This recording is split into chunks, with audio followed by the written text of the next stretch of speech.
Okey, Assalamualaikum dan selamat datang. Hai geng semua. So, sedap tak sedap kita dah pun masuk ke siri yang kelima. Tapi untuk kali ni, tajuk dia sangat best. Ini dah selangkah ke nak masuk ke dalam technical analysis dah tapi kita baru nak bagi kefahaman sebenarnya. Saya baru nak bagi kefahaman kepada korang semua berkenaan support dan resistance. Apa support dan resistance? Ia adalah kunci harga utama dalam trading. Kalau korang faham SNR, korang ada input yang besar dalam trading. Jom kita tengok guys.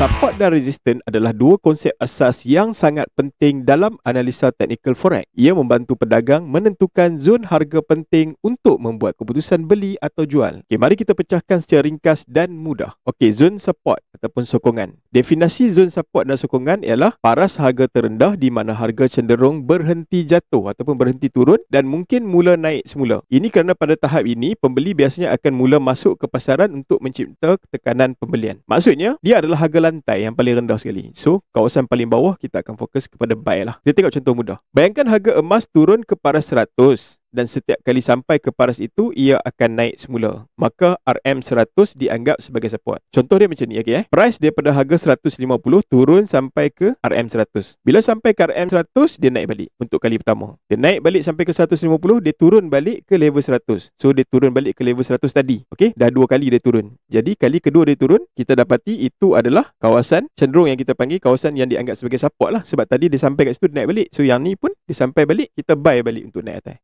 Masuk lagi sekali, kali ketiga pun dia naik lagi. Jadi kawasan tu kita anggap dia adalah kawasan support. Apakah tindakan trader? Trader akan membeli ataupun membuat entry buy berhampiran kawasan support dengan jangkaan harga akan naik semula. Tindakan trader ni kita boleh sokong dengan definisi tadi. Definisi kat atas ni. Definisi kat atas ni, support ialah paras harga terendah di mana harga cenderung berhenti dan mungkin naik semula. Pembeli biasanya akan masuk ke pasaran untuk mencipta tekanan pembelian. Okey, tindakan traders ni dia based on definisi kat atas ni lah. Kenapa kita nak buy di situ? Berdasarkan definisi. Okey, tadi support, sekarang kita tengok resistance pula. Zone resistance ataupun kita panggil rintangan lah dalam bahasa Melayu. Definisi dia, resistance pula ialah paras harga tertinggi di mana harga cenderung berhenti naik. Tadi berhenti turun, ini berhenti naik sebab resistance dekat atas kan. Dan mungkin mula jatuh semula, ini kerana penjual mula masuk untuk ambil untung atau masuk posisi jual.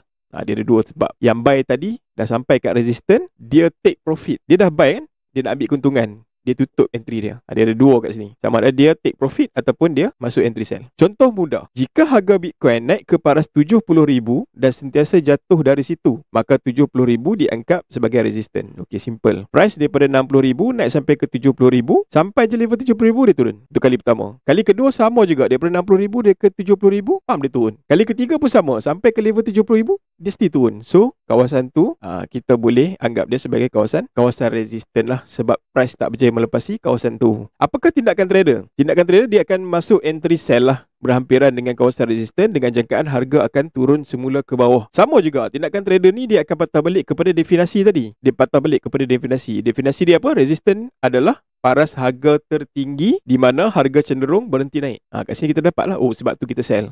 So kat sini tindakan trader dia akan selari dengan definisi support dan resistance tu lah. Tip mudah untuk support dan resistance. Support, lantai. Harga terhentak dan melantun semula ke atas. Maksudnya dia turun, dia melantun kat support tu, dia naik balik. Harga resistance, ceiling. Harga terhantuk dan jatuh ke bawah. Dia naik. Belaga dekat resistance, dia jatuh balik. Contoh, harga sampai support. Ini adalah tips lah. Harga sampai kat support, tunggu candle reversal, baru kita entry buy. Sama juga kalau dekat resistance, harga sampai kat resistance, tunggu candle reversal, kita masuk entry sell. Yang ni kita dah belajar tau. Kita dah belajar pada siri yang keempat, iaitu pengenalan candle dan fungsi ataupun sifat candle tu. Okay? Boleh tengok balik siri keempat nanti untuk fahamkan sifat-sifat candle tu. Barulah boleh tally dengan tips kat sini contoh ni. Okay, jom kita tengok berdasarkan visual dekat dalam chart, kat mana betul-betul support dan resistance yang macam kita tengok dekat slide dekat atas tadi. Okay? So kalau kita tengok dekat sini, dekat kawasan sini lah, daripada sini sampai ke kawasan sini, ada satu kawasan support lah. Kita buat kotak dulu. Kita ambil dalam range ni lah. So support berada di sini. Nampak tak? Kita labelkan dia.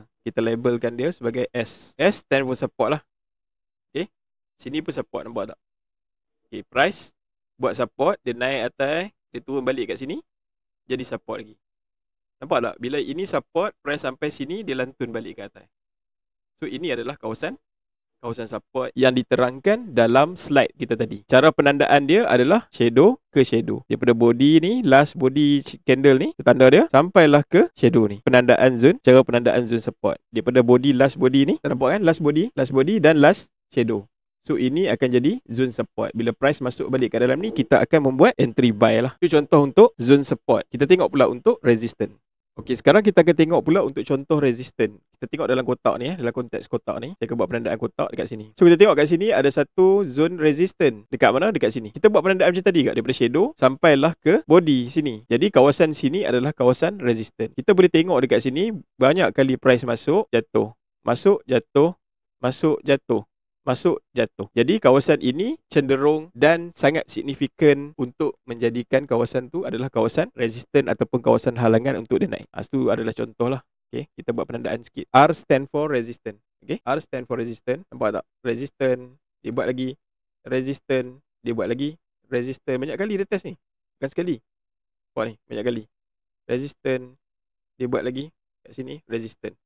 Okay. Lepas tu dia tak masuk lah, dia terus terjunnya. Sekali dia buat resistant, price masuk cucuk tak lepas dan dia bertindak sebagai kawasan halangan untuk membuat kenaikan lagi lah. Okey, Alhamdulillah guys, kita dah pun tengok dan faham apa itu support dan resistant dan apa definisi dia guys. So next video kita akan masuk bab paling power, iaitu trend dan market structure. Kalau tak faham trend, confirm salah entry kan. Okay, jumpa dekat next video. Jangan lupa subscribe dan onkan loceng anda guys. Assalamualaikum.